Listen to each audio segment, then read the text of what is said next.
Afternoon. Thank you for joining us this afternoon. First item on today's agenda is the 34th special session. I need a motion to go into special session, please. So moved. Second. Any discussion? All in favor? Aye. Okay, motion passes. We're in special session. First order of business is approval of an ordinance authorizing the sale of property located at 23 West Franklin Street. Mr. Mayor, I hereby move for the mayor and city council to approve an ordinance authorizing the sale of city-owned property located at 23 West Franklin Street to M. Scott Bowen for the sum of $1. The sale will provide the opportunity for approximately $500,000 of private investment to create professional office space for MSB Architects. The sale will be in accordance with all terms and conditions outlined in the attached purchase agreement. Second. Give it to Emily. Discussion? All in favor? Aye. Motion carries 5-0. Purchase of trash receptacles for use in various parks. Mr. Mayor, I hereby move for the approval of a purchase of $19,622.40 from Playground Specialist, Inc. for trash cans, liners, and lids. Staff recommends this sole source purchase so that the items will match the receptacles and spare parts currently in use. The purchase is discounted pricing from NJPA's National Purchasing Network. Second. Discussion? All in favor? Aye. Motion carries 5-0. And the approval of purchase new replacement Glock handguns for police. Mr. Mayor, I hereby move for mayor and council approval of the purchase of 105 new Glock handguns for police duty use. The handguns will be purchased from Atlantic Tactical in New Cumberland, Pennsylvania. The purchase price is, quote, at $11,420. Final purchase price may vary slightly due to acceptance of traded-in handgun quality upon inspection. Funding will be from HPD CIP funds C0196. Second. Discussion? All in favor? Motion carries. All right, moving out of each special session of the work session. First item is the Appalachian Regional Commission funding request for fiscal year 2019.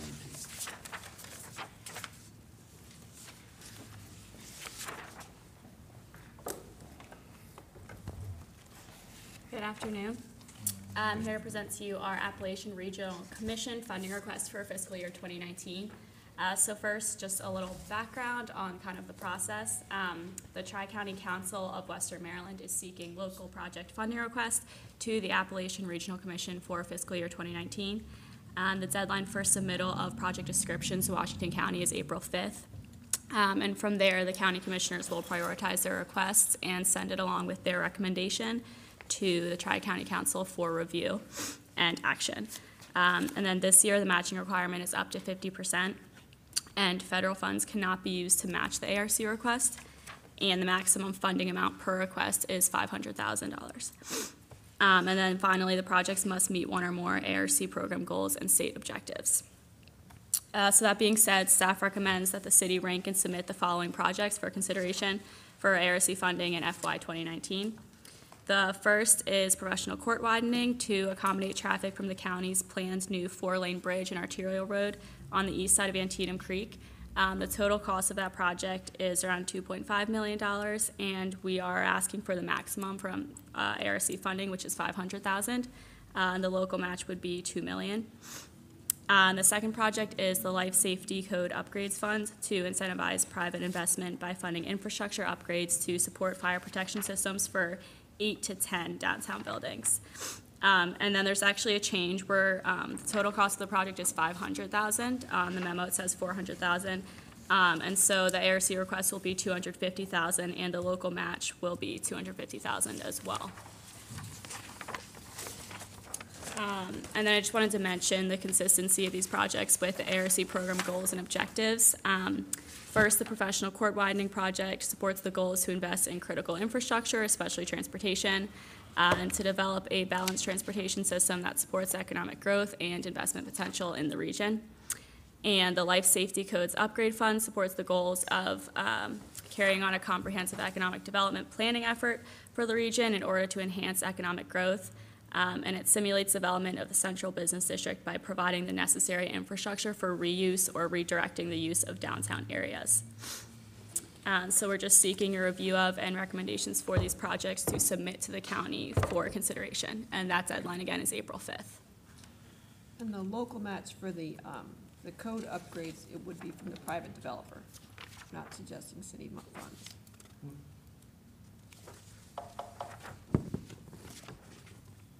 The professional court widening, the $2 million in local match, is that, but this is outside of the city, correct? The professional court widening is in the city, Be on this side of the, between Eastern and the bridge that the county's going to build. They're going to build a 4-lane bridge that would at this point connect to our 2-lane road. So our road would need to be expanded to accommodate that large amount of I'm reading it traffic. wrong, because from the county's plan, new 4-lane bridge in Arturo Road, okay. So this is what we're asking for access to, not as part of. Okay. To help reduce our cost of the widening. And ours is just widening the professional court. Right, widening of it, making adjustments to Eastern Boulevard to accommodate a larger intersection, signal upgrades, all the kinds of stuff that goes with a road project. Gotcha. What would occur if we didn't get this money, and we didn't make that connection? Are they still building the road to basically to the end of their side, so to speak? The bridge would That's their plan, Okay. Yeah, that and the bridge. right? Yeah. Okay. So we're good to apply for the grants? Yeah. Thanks. All right, next up, grant agreements for urban improvement project. Back in May, we sought the Mayor and Council's permission to apply for community legacy funds and strategic demolition funds from the Maryland Department of Housing and Community Development to assist with the urban improvement project. And as we, hopefully our entire community at this point knows, the urban improvement project is a public-private partnership for a $40 million project downtown to expand the Maryland Theater, to expand the School for the Arts into an adjoining property, and to expand the University System of Maryland, and to create a plaza behind West Washington Street that would link the theater and the Barbering School for the Arts area with the new USMH presence that will be in the old Susquehanna building for their hospitality management program.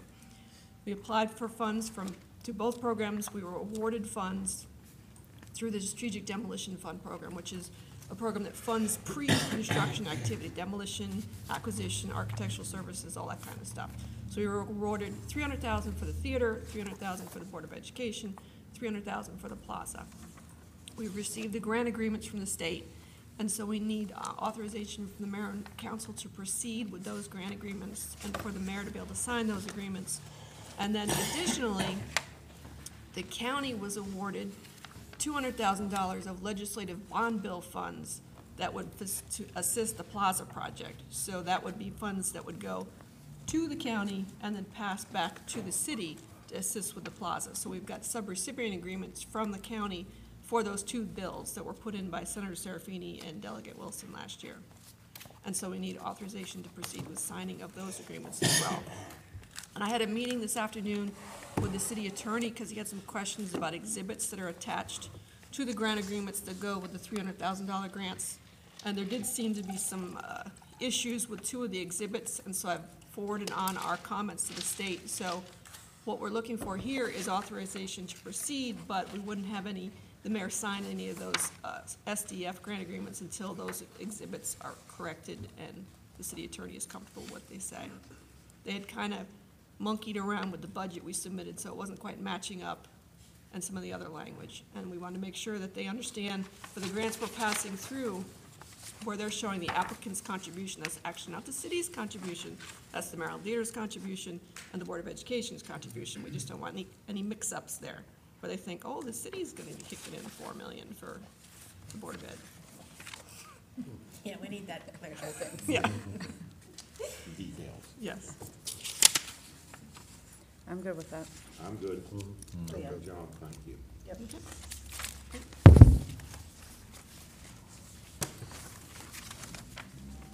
taxable bond issuance via private placement. Michelle?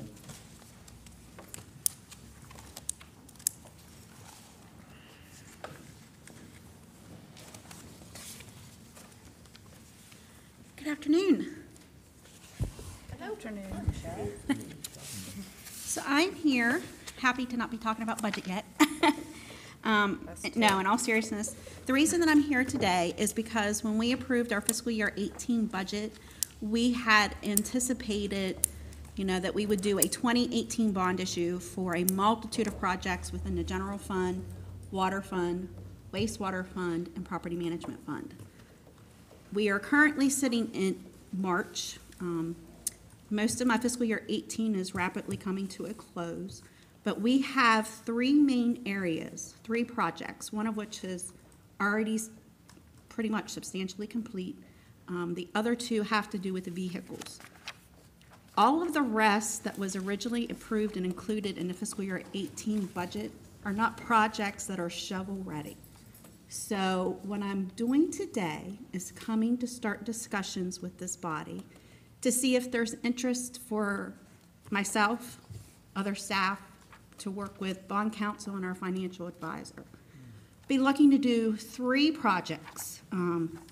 Two are within the general fund and include two street sweepers. We're not looking to do additional and new ones. These are actually replacements. We currently only have two in the city. One is, which we anticipated in the fiscal year 18 budget, is badly in need of repair. But what we did not anticipate at the time that we did the budget last year was our second one is now intermittently experiencing problems. I think at one point Eric had called to say, Michelle, we can only drive on one side of the street sweeper, not on the other. And I said, well, at least 50% works. Well, I don't know why you're calling me. We're still good to go, right? I know, right? So the thing with the street sweepers, timing-wise, we don't have a large bond. So one of the things that we would be looking to do is still do a GO bond issue, but instead of doing it through the normal process where we go through the rating agencies, we issue an official statement. It's about a 6-month process. We're looking to do an abbreviated process. It's still general obligation bonds, still work with bond counsel, still need all the same approval levels by this body, and still work with our financial advisor. Our financial advisor still does all the work, gets all the necessary RFP together, puts all the documents out. Will actually, their computer system will rate everybody who bids on it. One of the big differences is that it's a very condensed time period, and normally if you have a small bond issue, the cost difference is very, very, very minor. One of the big differences is instead of me saying, here's a whole list, I need an $8 million bond, I want 20 years, and they put this information out. It's a little more technical than that, but everybody bids on it. This, they put out the dollar amount of what we need, our projects. The individual financial investors and the bond people who are interested in purchasing will actually dictate to us what the terms are. So it could be a 10-year repayment, a 12-year repayment, a 15-year repayment. The thing with the projects that we have listed, the two in the general fund, 2 street sweepers as well as a fire engine. With the street sweepers, one of the things that we know we are currently working on is a stormwater management study. And as we develop and bring that back, as long as we move forward with that and implement that, these street sweepers would actually, the debt service would be repaid out of that funding in that separate fund. So that's a plus. But again, the reason that I'm here is because we have a need with these projects to move forward. The rest of the projects aren't ready to go. The good thing in the fiscal year 18 budget just simply means instead of having, a $6 million bond, I'm looking at doing a 1.2 in the general fund. Decreases what we have to pay in interest. So we're well within budget to do this. And then looking at and going forward for fiscal year 19, consolidating fiscal year 18 budget request and fiscal year 19 budget request to do a bigger one, maybe later in 2018 calendar year, maybe 2019 calendar. but 2 street sweepers, a fire engine, and then many of you will remember we did upgrades with the parking equipment deck, both decks, the parking equipment. In the fiscal year 18 budget, we had originally anticipated that would be all paid with a bond. That project needed to be started, and we actually had some failures with some of our parking equipment. So it was good that we moved forward. We've been paying for that out of operations, but we still have plenty of time. And actually, one of the things that I'm looking to do is make sure that this is at least 1.5 million, so that we have enough bidders and interests to make this bond work.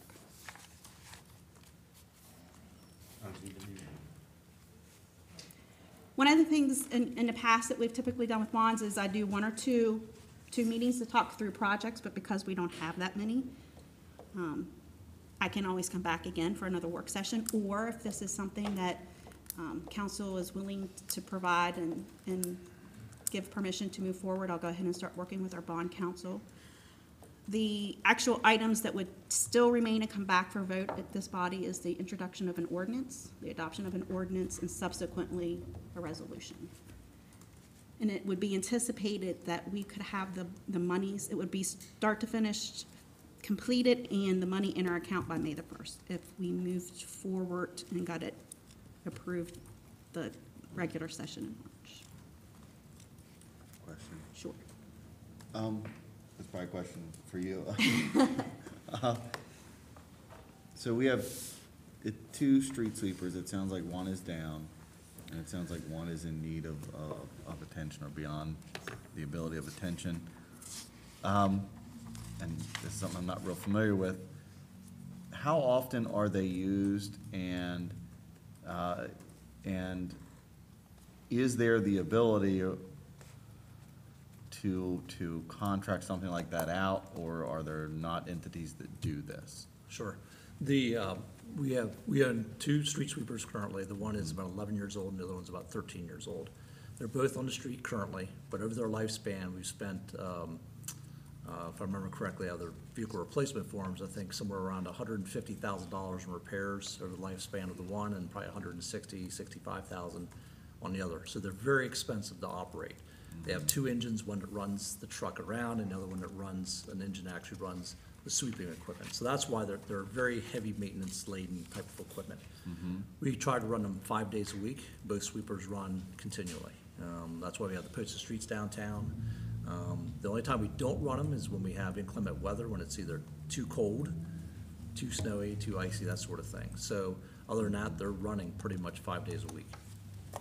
There are entities, there's a company called Clean a Lot, and I think it's called Clean a Lot. There's others that, like Williamsport, I think bids theirs out, that sort of thing. Right. But, you know, we're running them 5 days a week, we're running them all the time. I think Williamsport That's- runs theirs like 1 day a week. Something like that, or yeah, we're running ours. contracts to have yeah. 1 day a week. And I can tell you, if I told you, if we took them off the street for a week, you would notice a difference. Marvin easily. Lure would be here in a heartbeat. Yeah, I mean, even with running them all the time, you can see it's how much it is to try and keep up with it and stuff, so. We looked at renting some, because at one point we were, you know, the one equipment, we weren't sure we could actually fix the one, we were able to get it up and running again, but the cost of that is pretty expensive too. It's, you know, tens of thousands of dollars a month just to rent a piece of equipment, so Right. I'm sure the service to contract it out would be pretty expensive too. It's just one of those operations that's very expensive to do, yeah. One of the time-sensitive issues also that we were considering, and that Eric has felt the pressure and has reminded me very gently, once or twice, is that these are currently under a state contract, and that contract expires come the end of this month, very beginning of April. Now, could we be so fortunate that come April that they would be back on contract and be lower?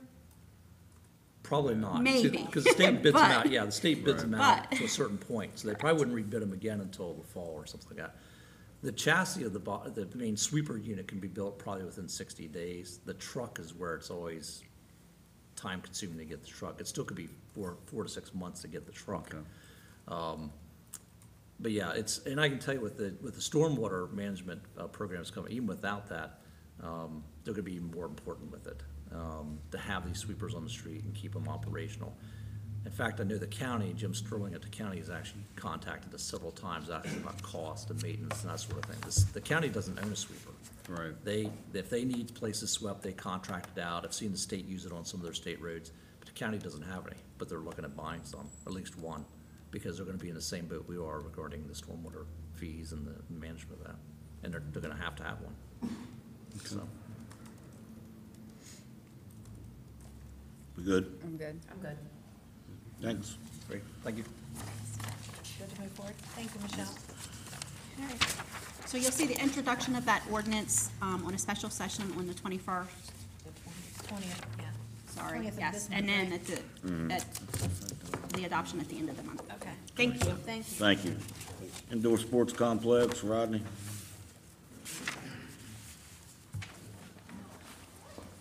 Good afternoon. So, this is a follow-up from our conversation we had in December, for those of you that were here then. I guess the ultimate goal here is a facility that we would put out a RFP for a public-private partnership to develop. But to get to that point, I suggested back in December that we kind of need to lay the foundation and get some data together that we can take and use that before we can put out that ultimate RFP for private partnership. So we put out an RFP, and we received 8 proposals. And the work that this first phase would do would be, first, they would look at the demographics of our community. And when I say community, I don't mean just the city. We're talking about Washington County, even further than that, the region. The economic conditions, the demographics of the community.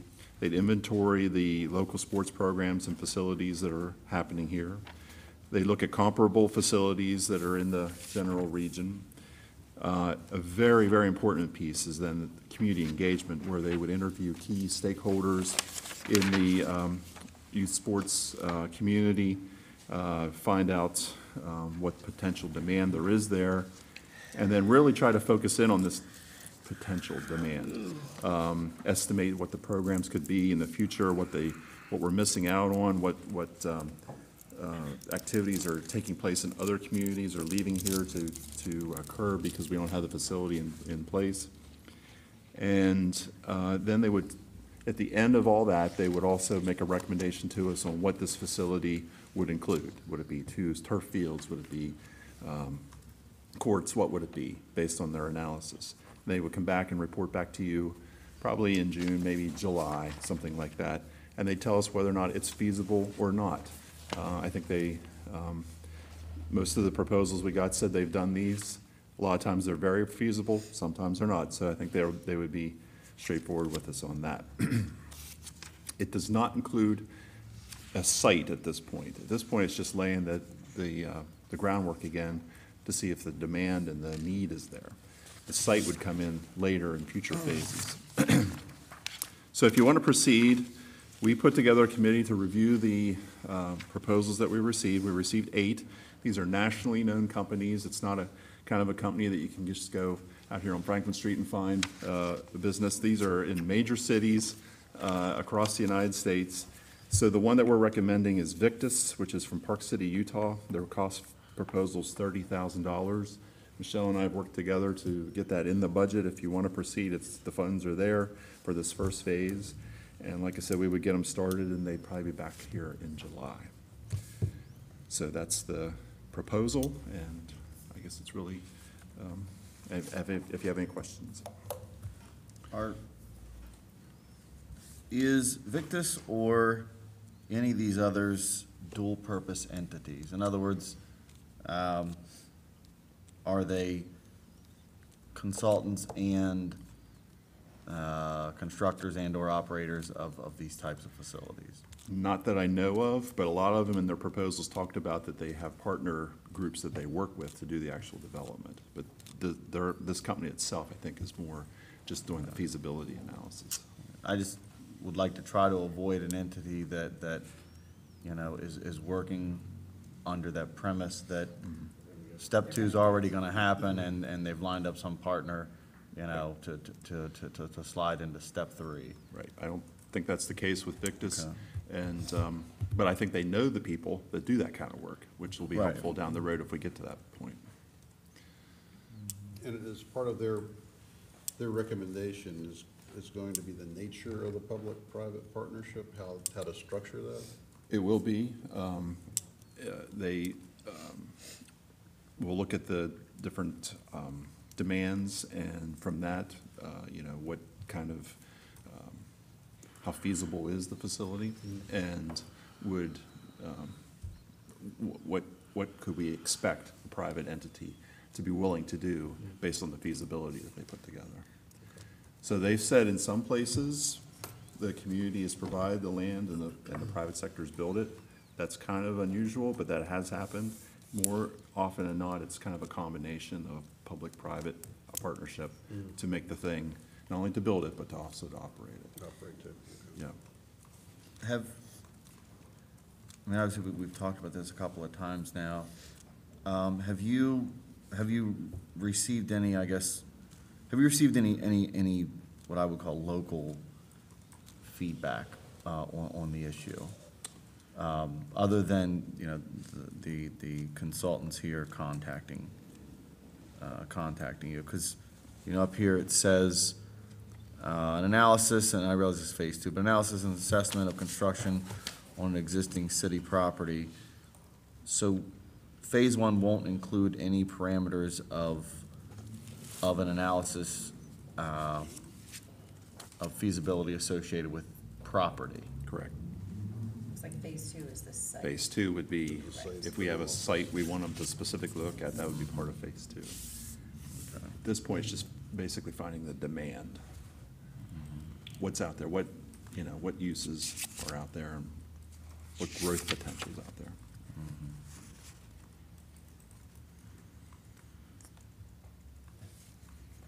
As I think I've expressed to you before, I just don't want to go through this effort, and I realize that folks may think this is optimistic, but I think it's more realistic. And for me, I continue to say, this is going to happen somewhere in this county, in this community, at some point sooner rather than later. And I don't, and the reason I ask if there's been other local sort of, interest, I would hate for us to conduct this type of idea and then have it, be run away with by another entity, because I think the county has been approached in some form or fashion by at least 3 different groups at this point over the last 2 years, whether it's through their EDC or I think there was an individual at the delegation, and then there was another one that approached the commissioners directly, so, Yeah. I don't want to do. the same thing? Well, I don't want to, and I don't want to do the legwork and then go, oh, thanks for the legwork. Looks like this is a great opportunity. I'm going to shove this right out along 70 or 81 somewhere. I mean, that's, So are you that's. saying that in the interest of time? I don't know if it's so much in the interest of time as much as that's the premise for my question of, when you talk about we're going to get interested stakeholders, I get cautious as to whom those, to whom we're referring, being stakeholders in the process. Well, I hear what you're saying. On the other hand, we have to talk to the Oh, yeah. community to find out I what's know. out there and what, they're I saying, know. oh, this is an opportunity we're missing out on, and we need to know about this and Yeah. that kind of thing. So we have to go to the source on those things. What I know from my colleagues at the county about what they've done is they've looked at some other facilities in the area, and they've done some cost estimates on what a facility would cost. But to me, you need to lay the groundwork of what's the need first, and Right. what's the demand, I before you agree. start estimating costs of buildings. That doesn't seem to be the first step, but that's my opinion. Yeah, I agree. I think that's how you avoid it being sort of run off with other things. I know the county talked at some point of tying it to an aquatic center, and Yeah, the consultant that came in at that point said, wow. it's not feasible. Yeah. So we're going on phase 1. We can't pick something out of phase 2 to include in phase 1, can we? Particularly the existing city property? Well, I would suggest that you let them do phase 1, and when they come back in, they say, yeah, there's a feasibility, then maybe you want to focus in on I next. And maybe that would be, maybe like phase 2A, Yeah, it before you doesn't go cost into all $70,000. phase two kind of thing. I Yeah, agree. I mean, like, it'd be nice to have that included so we can, it's easier to make a decision. Well, yeah, because or I move think that is a forward. completely different context of, you know, and again, this is my 2 cents on sort of my perception of what that sort of initial partnership or partnership in general would be, you know, just like we did fairgrounds and those types of things, you know, and arrived at those amenities with those different groups, whether it be the softball fields or the ice rink or what have you. That, you know, I wouldn't envision us, even if you came back to me and said, you know, Chris, Mayor and Council, you know, there's an obvious need here as identified by phase one.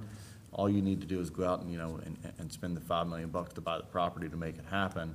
And that for me is sort of like, that sounds like a great idea for somebody else to run with, which I think is much different than if they say, yeah, you know, there's definitely a need here, and, you know, if we can capture some piece of property, whether it be the cities or something, you know, in kind that is of, you know, of that marginal value to make it happen, then I would be interested, but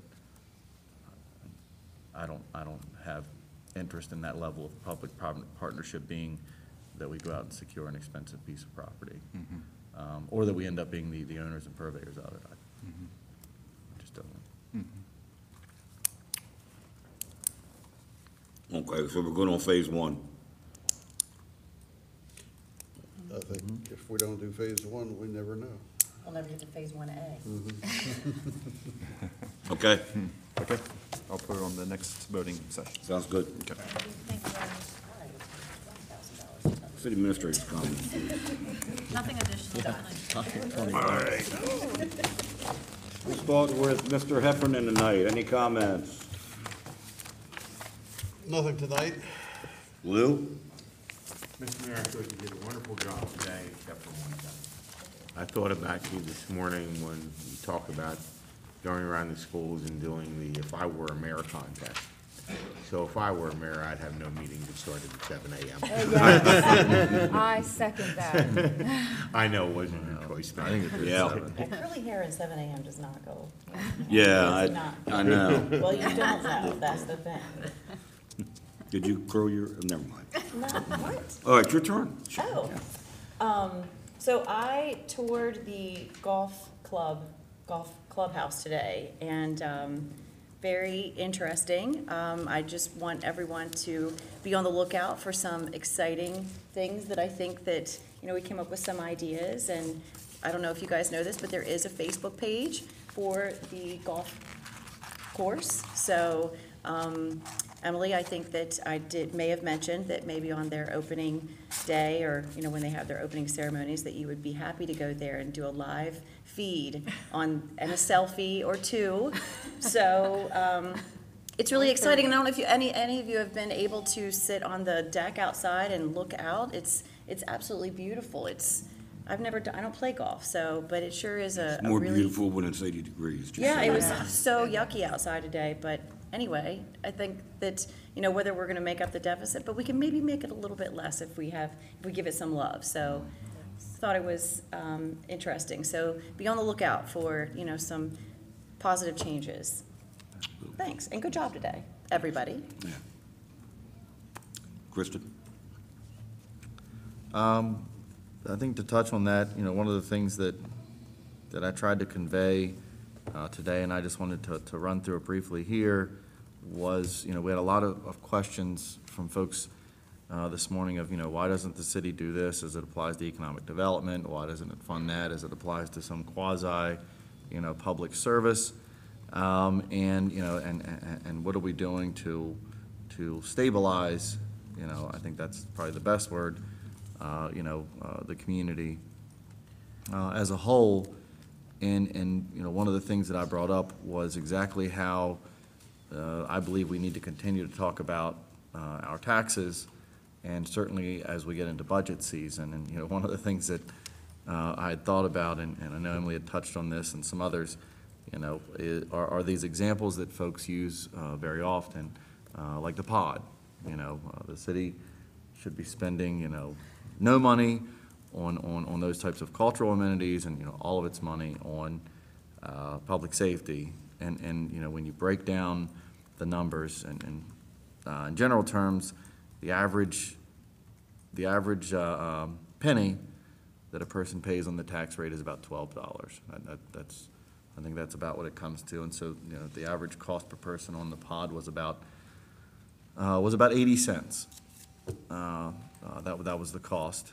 And speaking of pennies, it costs us about a penny on the tax rate to run that golf course. So for the average person that lives in the city, when you drive past the golf course, you can look at that and you can decide for yourselves whether or not that $12 of your money that we spend to have that golf course is worth it or not. And I think that that's the simplest way to put into terms. I know I'll harp on this number, and I'll say it over and over. These are two very necessary services we have, police and fire, but they eat up, $24 million roughly of our budget, that's the most significant amount that we have, and it's somewhere between the 70% and 80% range. I guess folks could argue, one direction or the other, but it's by far the two biggest. But here's what we lose in revenue every year. Over the last 10 years of the assessment base, we've lost 25 cents of the value of our tax dollar. And as Austin rightly pointed out during his interview for his candidacy for this seat, we have about 7 cents to go. So the average taxpayer now pays about $70 to $80 less in taxes, city taxes, than they did 10 years ago. And those are just the numbers, and you're either one of the average or you're above or below that. We collect about $2 million in income tax. That's about a quarter of what Frederick does, and we're about half Frederick's size. It comes out to about $120 per household. And as I didn't get to point out this morning, that's about the same amount per taxhold that is paid in Cumberland. So in Cumberland, they get about $120 per household. But the difference between Cumberland and Hagerstown is Hagerstown's housing market is $150,000 a house, and in Cumberland, it's $80,000 a house. So for that same taxable income, you get twice the buying power, whereas in Frederick, it's about $270 per household. And so that equals about 6 cents that we lose on the tax dollar because our income levels are that much lower, and our buying power is that much harder in the housing market. If we do the stormwater management, instead of putting that burden on just the taxpayers, we can collect, my estimation based on Frederick's fees, is about $500,000 a year. That's conservative, so that's another 2 cents that we lose if we don't take that action. And then about 12% of the city is not taxed. They don't pay any taxes, and that's about $5.8 million of assessed value. And that number's a couple years old now. But even if you were to take half of that, about $2.5 million, and say that's non-governmental property, those are private properties that are simply not taxed, that's about 10 cents. So the taxpayers are responsible to pick up that $2.5 million a year. It's about 10 cents on the tax rate that we lose. And then the other is this tiered tax that we talk about, and I'm getting a little frustrated because folks keep calling it a renter's tax as if we're applying some special extra tax to rentals, and that's just not the case. The fact is, right now, homeowners make up 40%. They pay $2 million more a year in taxes than rental property, and there are several thousand less owner-occupied houses in the city than there are rentals. Those are just numbers. And our tiered tax rate conservatively would be about $500,000 a year in taxes, or about 2 cents, which is about a quarter of what we need to get back to even just on our budget that we're coming up in a couple of months. And so when you add all of those items together, and that's just the revenue side, that's just the revenue that we sort of lose out on because of the way we're currently structured, it's about 27 cents. So 27 cents is about $6.5 to $7 million. And we need to be addressing each of these items in turn in order to create, if we want, to create any budget stability long-term.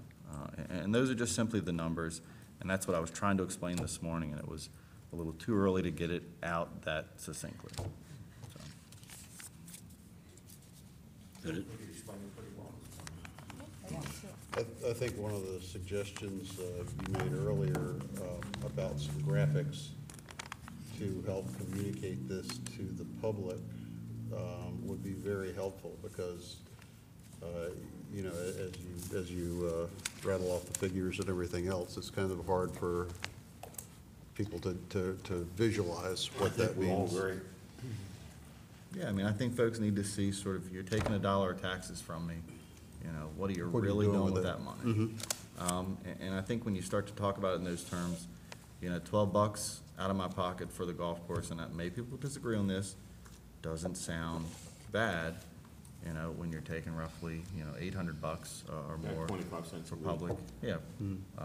What's our subsidy Public at safety. Potterfield Pool? Potterfield Pool last year was what? About I 90,000. was gonna say 75, 90,000, so it's, you know, it's about $5 a person Yeah. a year to have that amenity. And it gets down to that question then of, you know, just what amenities, you know, do you want? And we don't have that many, you know, of that magnitude to begin with. You know, you start getting into your parks and other things that you know, that you add up. And events and things, and I think you would find out real quick, out of that roughly $1,200, $1,000, you know, a taxpayer, you know, specifically where that money's going, and there's little slivers of that dollar for those, you know, other things, I think folks would dismiss fairly quickly. Well, I think too, one of the biggest things we hear about is there's not enough to do here. There's not enough for our kids to do here. So you start cutting out the pool and the events and stuff like that. I mean, when you start putting it into terms of, it costs you $6 a year to run that pool, do you want to close it? And then we're going to get more complaints that there's not enough for kids to do. Because you drive by Potterfield Pool in the summer and it's full of kids. I mean, it just is, to me, it's worth that $6, but. But I think it's, again, it's hard to communicate those facts without good graphics. Yeah. Yeah, and I think we need to be able to show them, you know, and pick out the amenities that, you know, I mean, use the ice rink. You know, we subsidize the ice rink by paying utilities. Okay, what does that cost the taxpayer? So use those and break it down, and then, I mean, my question to people all the time is, okay, what do you want me to cut? What do you want me to take away and make disappear? I mean, that's the only question. But at the same side, I think that these revenue things that I point out of this 27 cents worth of value that we're losing, I think we need to also graphically be able to explain to our citizens where we're losing things, why we're losing those things, what it means to their tax bill, so that we're better able to sell, frankly, why we're talking about a stormwater management fee. So we're better able to sell why we're talking about a 7-cent difference to get back to square one on the tax rate. Like I said, those numbers get a little bit lost, but I think if you sit down and break them out in a fashion that you know, that shows that, I think that it becomes much more clear and palatable to the average taxpayer. Yep. Is that it? Emma? I just want to say congratulations to Aaron Brooks at North High, who's now the 4-time state champion, finished his career at North 163-2, signed with Penn State, and is preparing for the 2020 Olympics. So I'm hoping we get a Hagerstown gold medal in Tokyo. But congratulations to Aaron. Yeah, we should. He should go there and bring back the gold. Kick some butt. Yeah. I want to thank everybody who showed up this morning for the State of the City. You know, it's always a tough job and a rush job for Aaron and Eric and those people who put that together, because there's always so many other things going on at the same time. So I know I was assured today that the PSAs are in the pipeline that we're going to get done. So I know that's on your mind, and it's on my mind, and so I know that's moving forward now that the State of the City's over and some time is freed up. And so I'm looking forward to them. I also want to thank the Chamber and Wright Gardner for hosting the State of the City this morning, as Wright Gardner does every year, and we definitely appreciate that. So, having said that, the state of the city is good. So, we're adjourned. We'll see you next week.